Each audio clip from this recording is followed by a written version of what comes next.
So a few days ago, Jeff made a video talking about Arlecchino Candace synergy and how he believed it to have really good potential. So I decided it would be a really fun stream to test it out and see how far we could really push the limits of the team. This is a C1 Arlecchino with signature weapons, so I do want to make that clear, but I did try to nerf the team somewhat to compensate. So I am using the catch on Candace for the vibes as well as the sucrose instead of Kazuha. So why Candace? It's honestly simple. If you have her at C6, what she does that most other Hydros don't do is really good AOE Hydro application. Because Arlecchino has pretty good AOE and likes to be put in vape teams, what you'll end up noticing in practice is, since Xingqiu and Yelan do not have the biggest AOE with their bursts, is that some of Arlecchino's vape potential gets wasted because she won't be reacting on all enemies. Whereas with Candace, you're basically guaranteeing AOE vapes. It's a pretty standard Arlecchino team, but how you build Candace is basically stack as much energy recharge as possible. I'd say aim for 250% if you can. Give her an energy weapon to help with that. And then just like Xingqiu, you can use either noblesse or instructor.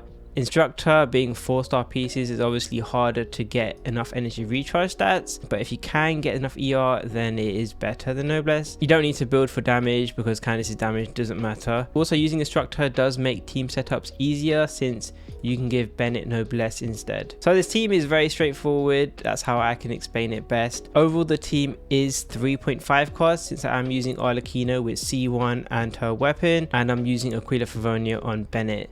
So let's get on with the gameplay. You have my undivided attention.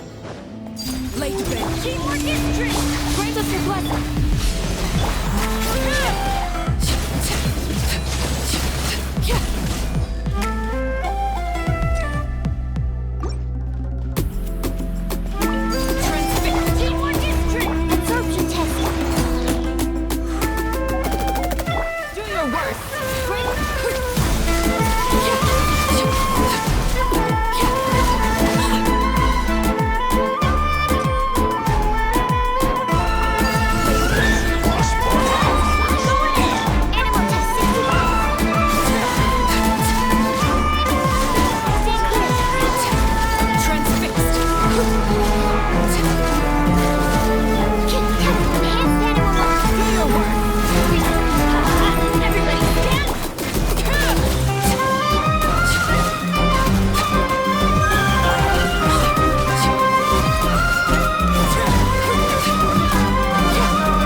So hopefully you found that gameplay cool. Now, to be completely honest, Candace is weaker than just using Xingqiu or Yelan, especially for chamber 2 and 3, and I'll get into the reasons why. But Candace still ended up being very good in chamber 1 against the triple Kenkis, which made her overall clear time very respectable. And even just being close to Xingqiu and Yelan is good enough for me. I mean, how much can you really expect? So why the other two are still better overall, it mostly comes down to that the AOE Hydro Candace has is kind of all she has over them. Yes, Candace does have this normal attack buff, which is very synergistic with Arlecchino, but I mean, Yelan also has a damage buff, and this works for all of Arlecchino's damage, not just normal attacks. And Yelan also has pretty good personal damage too, whereas Xingqiu doesn't have direct buffs for Arlecchino in his kit, aside from if you give him an artifact set, but his burst duration is noticeably longer. You're also unlikely to run into ER issues with him, and obviously his interrupt resistance and damage reduction is very huge for Arlecchino with her glass cannon playstyle. The Candace teams also have more annoying setups than the other two. It's much harder to ensure your pyro swells, and you sometimes have to do a bit of text if you're trying to use ttds on sucrose like I did in chamber 2. So yeah, here's my builds overall. This team was fun to play. I would recommend trying it out at least if you have C6 on Candace. You don't have to use sucrose, you can also use Kazuha, and I think it's just a good excuse to use Candace if you like her.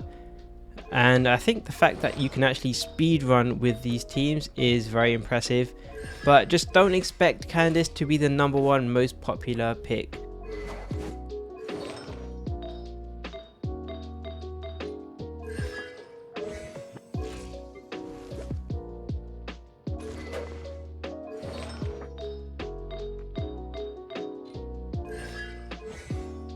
Hope you guys enjoy the video and thanks for watching.